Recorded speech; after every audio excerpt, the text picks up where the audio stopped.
Halo sahabat Takwa, selamat datang kembali nih di season kedua kajian tafsir kita. Nggak kerasa ya, kita sekarang udah masuk di episode ke-31 dalam mengkaji juz kedua. Tentu saja, kajian ini berada di bawah bimbingan Ustadz Ahmad Alifian, BA, LC, MA.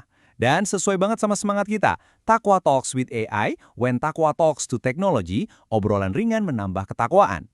Oke, kita langsung selami aja materi hari ini. Kita bakal bahas sebuah penjelasan visual yang jujur aja bakal mengubah banget cara kita memandang harta dan puasa.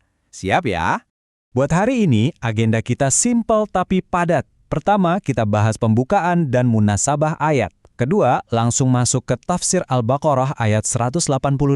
Ketiga, kita dengerin kisah asbabun nuzul yang super inspiratif. Dan terakhir, perenungan dan penerapan modernnya buat kehidupan kita sehari-hari. Oke, kita mulai dari bagian pertama ya, yaitu pembukaan dan munasabah ayat. Pernah kepikiran gak sih sahabat takwa? Hal yang sangat menarik dari susunan Al-Quran itu ada pada konsep yang namanya munasabah atau keterkaitan antar ayat. Nah pertanyaannya, kenapa ayat 188 ini diletakkan pas banget setelah deretan ayat yang panjang banget ngebahas tentang puasa Ramadan? Coba deh perhatiin transisi luar biasa yang dicatat sama para ulama tafsir. Di ayat 183 sampai 187, kita tuh benar-benar dilatih puasa fisik. Kita disuruh menahan diri dari hal-hal yang asalnya halal loh. Kayak makan, minum, berhubungan suami istri, tapi cuma sementara di siang hari. Nah, tepat setelah itu di ayat 188, Allah Subhanahu wa Ta'ala tiba-tiba memerintahkan puasa harta, yaitu menahan diri dari harta yang haram secara permanen. Pesannya tuh kuat banget, kayak nggak masuk akal aja gitu kalau kita jago dan mampu menahan diri dari yang halal karena Allah. Tapi giliran dihadapkan sama harta yang jelas-jelas diharamkan, kita malah kebobolan. Lanjut ke bagian kedua, kita masuk ke inti tafsir dari surah Al-Baqarah ayat 188. Yuk kita bedah langsung teks dari ayat ini. Bacanya harus dengan kesadaran penuh nih. Di ayat ini, Allah Subhanahu wa Ta'ala ngasih teguran dan larangan yang tegas banget supaya kita nggak memakan harta sesama dengan jalan yang batil, alias nggak adil, dan melarang keras membawanya sebagai riswah atau suap kepada penguasa dan hakim demi ngambil hak orang lain padahal kita sadar. Jadi ini bukan cuma sekedar anjuran moral buat jadi orang baik ya. Ini tuh benar-benar batasan hukum ketat dari Sang Pencipta yang lagi menguji keimanan kita, baik pas lagi di pasar, di kantor, atau bahkan di ruang pengadilan. Kalau kita buka referensi, misalnya dalam kitab tafsir karya Imam Al-Mawardi dan Imam As-Samarkandi, para ulama merinci bentuk-bentuk harta batil ini tuh macam-macam. Bisa dari pencurian, perampasan, uang hasil judi, uang dari hal-hal yang melalaikan, sampai menang sengketa tapi gara-gara sumpah palsu, dan pastinya suap ke penguasa. Nah, ada satu realitas penting banget yang ditekankan sama Imam Ibnu Katsir. Kata beliau, mengambil sesuatu secara nggak adil itu statusnya bakalan tetap haram di mata Allah Subhanahu wa Ta'ala. Walaupun nih, misalnya seorang hakim di pengadilan dunia mutusin kalau Anda yang menang. Gila kan? Ketok palu hakim dunia itu sama sekali nggak bisa menghalalkan apa yang aslinya haram. Nah, sekarang kita masuk ke bagian ketiga. Ini seru banget, kisah inspiratif asbabun nuzulnya. Jadi, gimana sih sejarah turunnya ayat ini? Cerita asbabun nuzul ini dicatat rapi banget dalam tafsir Imam As-Samarkandi dan Imam Al-Mawardi. Waktu itu ada sengketa tanah antara Imru Al-Qawis dan Abdan Al-Hadrami.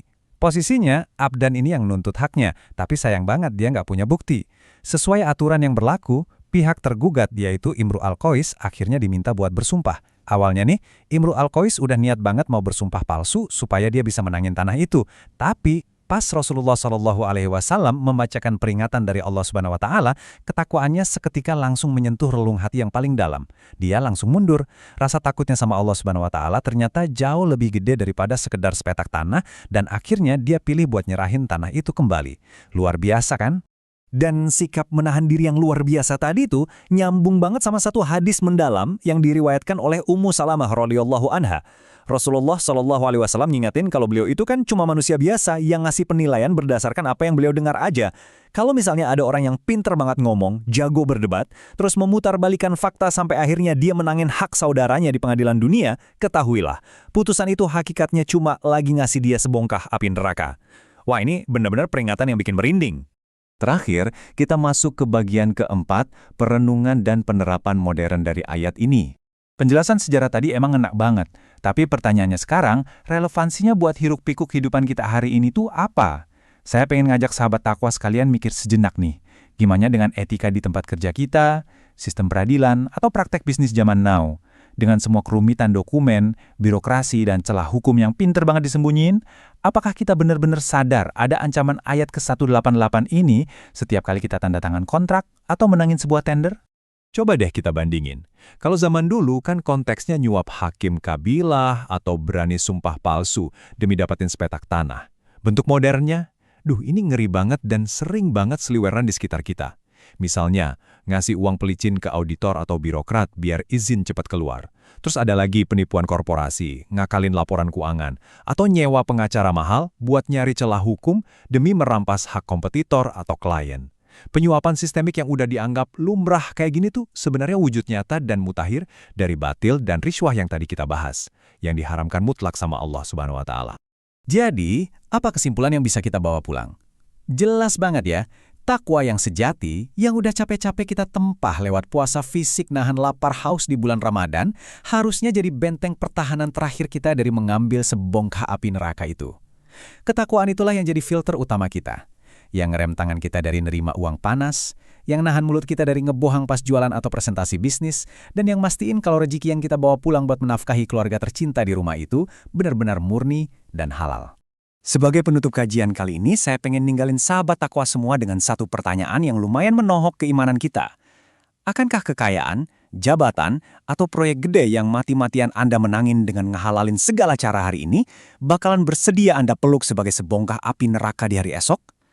Yuk, sama-sama kita jaga kebersihan harta kita sebaik kita menjaga puasa kita. Terima kasih udah nemenin belajar hari ini, terus tingkatkan ketakwaan, dan sampai jumpa di kajian tafsir kita selanjutnya. Wassalamualaikum.